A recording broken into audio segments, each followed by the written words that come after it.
everybody. My name's Megan. I'm Mrs. Flores' daughter, and today I'm going to be reading Chapter 2, called Beezus and Her Imagination. Beezus and Ramona both looked forward to Friday afternoons after school. Beezus because she attended the art class in the recreation center in Glenwood Park, Ramona because she was allowed to go to the park with Beezus and play in the sand pile until the class was over. This Friday, while Beezus held Ramona by the hand and waited for the traffic light to change from red to green, she thought how wonderful it would be to have an imagination like Ramona's. "Oh, you know Ramona. Her imagination runs away with her," Mother said, when Ramona made up a story about seeing a fire engine crash into a garbage truck. "That child has an imagination a mile long," the Quimby's grown-up friends remarked when Ramona sat in the middle of the living room floor in a plastic wading pool she had dragged up from the basement and pretended she was in a boat in the middle of a lake. "Did you ever see so much imagination in such a little girl?" the neighbors asked one another when Ramona hopped around the yard pretending she was the Easter bunny. One spring day, Ramona had got lost because she started out to find the pot of gold at the end of the rainbow. The rainbow had appeared to end in the park until she reached the park, but then it looked as if it ended behind the supermarket. When the police brought Ramona home, Father said, "Sometimes I think Ramona has too much imagination." "Nobody," reflected Beezus, "ever says anything about my imagination. Nobody at all." And she wished, more than anything, that she had imagination. How pleased Miss Robbins, the art teacher, would be with her if she had imagination like Ramona's. Unfortunately, Beezus was not very good at painting, at least not the way Miss Robbins wanted boys and girls to paint. She wanted them to use their imagination and to feel free. Beezus still squirmed with embarrassment when she thought of her first painting, a picture of a dog with bow wow wow coming out of its mouth in a little balloon. Miss Robbins pointed out that only in the funny papers did dogs have bow wow wows coming out of their mouths in balloons. Bow wow in a balloon was not art. When Miss Robbins did think one of Beezus's paintings was good enough to put up on the wall, she always tacked it way down at the end, never in the center. Beezus wished she could have a painting in the center of the wall. "Hurry up, Ramona," Beezus coaxed. And then she noticed that her sister was dragging a string along behind her. "Oh, Ramona," she protested, "why did you have to bring Ralph with you?" Ralph was an imaginary green lizard Ramona liked to pretend she was leading by a string. "I love Ralph," said Ramona firmly, "and Ralph likes to go to the park." Beezus knew it was easier to pretend along with Ramona than to make her stop. Anyway, it was better to have her pretend to lead a lizard than pretend to be a lizard herself. "Can't you carry him?" she suggested. "No," said Ramona. "He's slimy." When the girls came to the shopping district, Ramona had to stop at the drugstore scales and pretend to weigh herself while Beezus held Ralph's string. "I weigh 11 pounds, she announced, while Beezus smiled at Ramona's idea of her weight.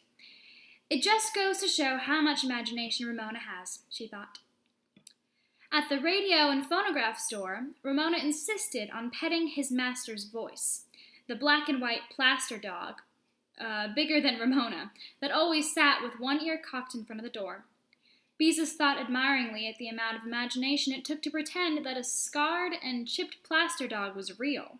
If only she had an imagination like Ramona's. Maybe Miss Robbins would say her paintings were free and imaginative and would tack them in the middle of the wall. When they reached the park, Beezus left Ramona and Ralph at the sand pile, and, feeling more and more discouraged at her own lack of imagination, hurried to the recreation center. The class had already poured paints into their muffin tins and were painting on paper thumbtacked to the drawing boards. The room hummed with activity. Miss Robbins, wearing a gay paint-smeared smock, flew from one artist to another, praising, correcting, and suggesting. Beezus waited until Miss Robbins finished explaining to a boy that he should not outline a mouth with black paint. Her mouth wasn't outlined in black, was it? Then Beezus said, "I'm sorry I'm late, Miss Robbins." She stared in fascination at Miss Robbins' earrings. They came almost to her shoulders and were made of silver wire twisted and bent into interesting shapes. Not the shape of anything in particular, just interesting shapes. "That's all right, Miss Robbins," her earring swinging, smiled at Beezus. "Get your paints and paper. Today everyone is painting an imaginary animal." Oh. "An imaginary animal?" Beezus repeated blankly. How could she possibly think of an imaginary animal? As Beezus poured paints into her muffin tin and tacked a sheet of paper to her drawing board, she tried to think of an imaginary animal. But all the animals she could think of, cats, dogs, cows, and horses, lions, and giraffes, were discouragingly real. Reluctantly, Beezus took the only vacant seat, which was beside a boy named Wayne, who came to the class only because his mother made him. Once Beezus had hung her sweater on the back of her chair, and Wayne had printed "Post no bills" on it in chalk. Beezus, on the back of her chair, Beezus had worn it all the way home before she discovered it. Since then, she did not care to sit beside Wayne. Today, she noticed he had parked a great favorite lollipop on a paper towel beside his muffin tin of paints. "Hi, Bees," he greeted her. "No fair licking my sucker." "I don't want your old sucker," answered Beezus, "and don't call me Bees." "Okay, Bees," said Wayne. At the moment the door opened and Ramona walked into the room. She was still dragging the string behind her, and she looked angry. "Why, hello," said Miss Robbins pleasantly. "Oh, Ramona, you're supposed to be playing in the sand pile," said Beezus, going over to her. "No," Ramona said flatly. Howie threw sand on Ralph. Her dark eyes were busy taking in the paints, the brushes, the drawing boards. "I'm going to paint," she announced. "Mother said you were supposed to play in the sand pile," protested Beezus. "You're too little for this class." "You say that about everything," complained Ramona. Then she turned to Miss Robbins. "Don't step on Ralph," she said. Ralph is a make-believe green lizard she pretends she leads around on a string. Beezus was embarrassed at having to explain such a silly thing. Miss Robbins laughed. "Well, here is a little girl with lots of imagination. How would you like to paint a picture of Ralph for us, Ramona?" Beezus could not help feeling annoyed. Miss Robbins was letting Ramona stay in the class, the one place where she was never allowed to tag along. Miss Robbins would probably like her painting because it would be so full of imagination. Ramona's pictures, in fact, were so full of imagination that it took even more imagination to tell what they were. Ramona beamed at Miss Robbins, who found a drawing board for her and a stool, which she placed between Beezus and Wayne. She lifted Ramona onto the stool. "There, now you can share your sister's paints," she said. Ramona looked impressed at being allowed to paint with such big boys and girls. She sat quietly on her stool, watching everything around her. "Maybe she'll behave herself after all," thought Beezus, as she dipped her brush into blue paint. "And now I don't have to sit next to Wayne." Since Beezus still had not thought of an imaginary animal, she decided to start with the sky. "Do the sky first," Beezus whispered to Ramona, who looked as if she did not know how to begin. Then Beezus faced her own work, determined to be free and imaginative. To be free on a piece of paper was not as easy as it sounded, she thought. Miss Robbins always said to start with the big areas of a picture and paint them bravely and boldly. So Beezus spread the sky onto her paper with brave, bold strokes. Back and forth across the paper she swept her brush. Brave and bold and free. That was the way to do it. Her sky turned out to be too wet, so while it dried a little, Beezus looked at what the other boys and girls were doing. Celia, who sat on her left, had already filled in a brave, bold background of pink, which she had sprinkled with big purple polka dots. And here's a picture of the children, and they're all painting. And there's the teacher, Miss Robbins. She's looking over them. Okay. Now she was painting a long gray line that wound all over her paper, in and out around the dots. "What's that supposed to be?" whispered Beezus. "I'm not sure yet," answered Celia. Beezus felt better, because Celia was the kind of girl who usually knew exactly what she was doing, and whose pictures were often tacked in the center of the wall. The boy on the other side of Celia, who always wanted to paint airplanes, was painting what looked like a giraffe made of pieces of machinery. And another boy was painting a thing that had 2 heads. Beezus looked across Ramona to Wayne. He had not bothered with the sky at all. He had painted a hen. Beezus knew it was a hen because he had printed in big letters, "This is a real hen," with an arrow pointing to it. Wayne always tried to do just the opposite of what Mrs. Robbins wanted. "Hey, quit peeking," said Wayne in a loud voice. I'm not peeking, said Beezus, hastily trying to look as if she had been interested in Ramona's paper all the time. Ramona had dipped her brush into blue paint and had painted a blue stripe across the top of her paper. That's the sky, she said happily. But that's not the way the sky is. Beezus was trying to be helpful. She felt better because Ramona had not plunged in and painted a picture full of imagination. Sky should come further down onto the paper. The sky is up, said Ramona firmly. Beezus decided she couldn't waste time explaining about skies, not when she still hadn't thought of an imaginary animal. Maybe she could take a real animal and sort of change it around. Let's see, she thought. I could take a horse and put feathers on it. No, all those feathers would be too hard to paint. Wings? That was it. A horse with wings was an imaginary animal. A real imaginary animal, because Mother had once read aloud a story about a Pegasus, the winged horse, out of a library book. In the story, Pegasus had been white, which was a real horse color. Beezus decided to be extra imaginative. She would make her horse green, a green horse against a blue sky. Miss Robbins ought to like that. Beezus did not think blue and green looked very pretty together, but Miss Robbins often liked colors that Beezus thought did not really go together. Beezus dipped her brush into green paint and outlined a wing across the sky. Next, she outlined the body of the horse and a long tail that hung down. It was a magnificent horse. At least, Beezus hoped it would look magnificent when she finished it.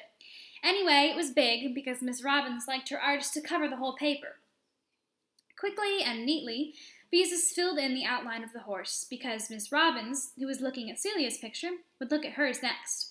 Somehow, the horse was not exactly what Beezus had in her mind's eye, but even so, compared to whatever Celia was painting, a green horse with wings was really a good, very good imaginary animal. And except for a few soggy places in the sky, her work was much neater than Celia's. Beezus waited for Miss Robbins to point this out. Instead, Miss Robbins said, Celia, your picture is work to be proud of. It is a difficult thing to be as free as this. Then Miss Robbins moved on to Beezus, her long earrings swinging forward as she leaned over the drawing board. Beezus waited anxiously. Maybe her picture wasn't so good after all. If Miss Robbins liked a gray line winding around a lot of purple dots, maybe she wouldn't like a flying horse. Maybe she liked things with no special shape, like those earrings. You have a good sky, even if it is a little wet, said Miss Robbins. Beezus was disappointed. Anybody could have a good sky. Miss Robbins continued to study the picture. Try to think how a horse would look if it were really flying. Beezus tried to think.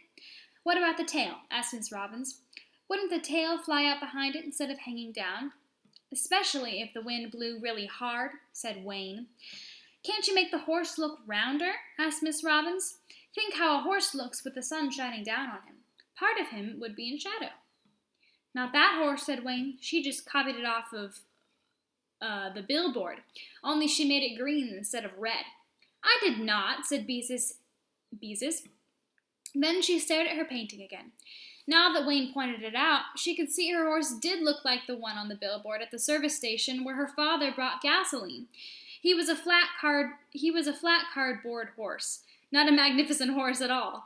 Her horse wasn't even as good as the horse on the billboard because instead of flying, the tail out behind it, the tail hung down, like, well, a mob. All right, Wayne, said Miss Robbins. I'm sure Beezus did not mean to copy anything from a billboard. No, I didn't, said Beezus mournfully. I was only trying to change a real animal around to make it imaginary, but I just don't have imagination is all. Why, Beezus, of course you have imagination. Miss Robbins sounded shocked at the idea of anyone not having an imagination. My little sister has lots of imagination, said Beezus. Everybody says so. Miss Robbins smiled reassuringly. That doesn't mean that you don't have any. I think your trouble is that you work too hard. You don't have to be so neat. Why don't you start another painting and just try to have a good time with your paints? Beezus looked uncertain. It was a nice change to have a grown-up tell her she didn't have to be neat, but she doesn't understand how she could paint a good picture unless she worked at it. If only she had some imagination, like Ramona. But no, Miss Robbins said everybody had an imagination. Well, if she did have an imagination, where was it? Why wasn't it helping her with her imaginary animal? All she could think of was that the cardboard horse on that billboard. Beezus glanced at Ramona, who had been surprisingly quiet for a long time, to see how she was coming along with her picture of Ralph. Except for the stripe of sky at the top, Ramona's paper was blank. Now she dipped her brush in yellow paint, divided the hairs of the brush into 3 tufts, and pressed them against the paper, leaving a mark like the track of a bird. "That's not the way you use a paintbrush," said Beezus. "Besides, you're getting paint on your fingers." "Look, Ralph's feet marks," exclaimed Ramona, paying no attention to Beezus. "You mean footprints?" corrected Beezus. "Now go on and paint the rest of Ralph." "Feet marks," said Ramona stubbornly, making more footprints across the paper. "And I can't paint him because he's just pretend." "Oh well," thought Beezus, "maybe making footprints isn't good for the brush, but it keeps her quiet." She dabbed her own brush in green paint and tried to stir up her imagination. She felt a little encouraged because Ramona was having trouble too. "Hey," interrupted Wayne in a loud voice, "she is licking my sucker." "Ramona!" Beezus was horrified to see Ramona, no longer interested in footprints, calmly sucking Wayne's grape-flavored lollipop. "Ramona, put that down this instant. You're not supposed to lick other people's lollipops." "You give me that." Wayne made a grab for his lollipop. "No," screamed Ramona, trying to get a hold out of it out of his reach. "I want it." "Ramona, give it to him," ordered Beezus. "It's all germy." "You mean she's getting germs on it," said Wayne. "Give it to me." The rest of the class stopped painting to watch. Wayne made another grab for his lollipop. This time he grabbed Ramona by the wrist. "Let go of her," said Beezus angrily. Ramona howled as Wayne tried to pry his fingers loose from his lollipop stick. He knocked against his muffin tin, which flipped into the air, splattering paint over the table, the drawing boards, and the floor. Ramona was splashed with red and yellow paint. Blue and green ran down Wayne's jeans onto his sneakers. A pool of brown paint dribbled off the table onto the floor. What a mess. "Now see what you did," said Wayne after he had pried his lollipop out of Ramona's fist. Oh, here's a good picture. Look at the paint splattering everywhere. That's not good. That'll leave a mark. "See what you did," contradicted Beezus, "picking on my little sister like that." She picked up the paper towel and lollipop had been resting on and began to wipe the spatters off Ramona, who continued to howl. "Boys and girls," Miss Robbins raised her voice, "let's be quiet. When the room is quiet, I know you are thinking. Lots of people don't know you have to think while you paint." Then she turned to Wayne. "All right, Wayne, you may get a damp cloth and wipe up this paint." "I'm sorry, Mrs. Robbins," said Beezus. "I want the lollipop!" screamed Ramona. Suddenly, Beezus decided she had had enough. This art class was one place where Ramona was not supposed to be. She was supposed to play in the sand pile. Mother had said so. She was not supposed to upset the class and spoil everything with one of her tantrums. Beezus made up her mind that she was going to do something about it, and right now, too, though she didn't know what. "Ramona, stop this instant," Beezus ordered. "Go out and play in the sand pile where you belong, or I'll... Frantically, Beezus tried to think of what she could do. Then she had an inspiration. "Or I'll tickle you," she finished. "I guess I do have some imagination after all," she thought triumphantly. Instantly, Ramona stopped crying. She hugged herself and stared at Beezus. "Don't tickle, Beezus," she begged. "Please don't tickle." "Then go out and play in the sand pile like Mother says you're supposed to," said Beezus. "Don't tickle!" shrieked Ramona as she scrambled down from her stool and ran out the door. Well, thought Beezus, it worked! It really worked! Feeling suddenly light-hearted, she tacked a fresh sheet of paper onto her drawing board and sat staring at it. Maybe Ramona didn't have so much imagination after all, if she couldn't draw a picture of an imaginary green lizard. Well, if Ramona couldn't paint a picture of Ralph, she could. Ramona was not the only one in the family with imagination, so there! Beezus seized her brush and painted in another sky with bold, free strokes. Then she dipped her brush into green paint and started to outline a lizard on the paper. Let's see, what did a lizard look like? She could not remember. It didn't matter much anyway, not for an imaginary lizard. She had stared at the lizard with such brave, bold strokes that it took up most of the paper and looked more like a dragon. Beezus promptly decided the animal was a dragon. Dragons breathe fire, but she did not have any orange paint, and she was so late in starting this picture that she didn't want to take up any time to mix any. She dipped her brush into the pink paint instead and made flames come out of the dragon's mouth. Only they didn't look like flames. They look more like sugar candy Beezus had once eaten at the circus. And a dragon breathing clouds of pink candy was more fun than an ordinary flame-breathing dragon. Forgetting everyone around her, Beezus made the pink clouds bigger and fluffier. Dragons had pointed things out of their backs, so Beezus made a row of spines down the back. They did not look quite right, more like slanting sticks than spines. Lollipop sticks, of course. At that, Beezus laughed at herself. Naturally, a dragon that breathed pink sponge sugar would have lollipops down its back. Eagerly, she dipped her brush into the red paint and put a strawberry lollipop on each one of the sticks. She painted a different flavor on each stick, finishing with a grape-flavored lollipop like the one Wayne and Ramona had shared. Then she held her drawing board at arm's length. She was pleased with the dragon. It was funny and colorful and really imaginary. Beezus wondered what she would do next. Then she remembered that Mrs. Robbins often said it was important for an artist to know when to stop painting. Maybe she'd spoil the picture if she added anything. No, just one more touch. She dipped her brush in yellow paint and gave the dragon an eye. A lemon drop eye. There, her imaginary animal was finished. By that time it was 4:30 and most of the boys and girls had put away their drawing boards and washed their muffin tins. Several mothers who had come for their children were wandering around the room looking at the paintings. "Those who have finished, wash your hands clean," said Miss Robbins. "And I mean clean." Then she came across the room to Beezus. "Why, Beezus," she explained, "this is a picture to be proud of." "I didn't know whether a dragon should have lollipops down his back or not, but they were fun to paint," said Beezus. "Of course he can have lollipops down his back. It's a splendid idea. After all, no one has ever seen a dragon, so no one knows how one could look." Miss Robbins turned to several of the mothers and said, with admiration in her voice, "Here's a girl with real imagination." Beezus smiled modestly at her toes while the mothers admired her picture. "We'll tack this in the very center of the wall for next week's class to see," said Miss Robbins. "Oh, look. This is the teacher. And that's Beezus, and that's her picture of the lollipop dragon in the center of the board." Beezus must be so happy. "It was fun to paint," confided Beezus, her face flushed with pleasure. "Of course it was," said Miss Robbins, and she carefully placed the picture in the center of the wall. "Didn't I tell you you worked too hard at painting before?" Beezus nodded. That was the wonderful thing about it, she thought, as she scrubbed out her muffin tins. Her dragon had been fun, while her flying horse had been work. And she had imagination. Maybe not as much as Ramona, but real imagination just the same. "Here's a girl with real imagination," Miss Robbins had said.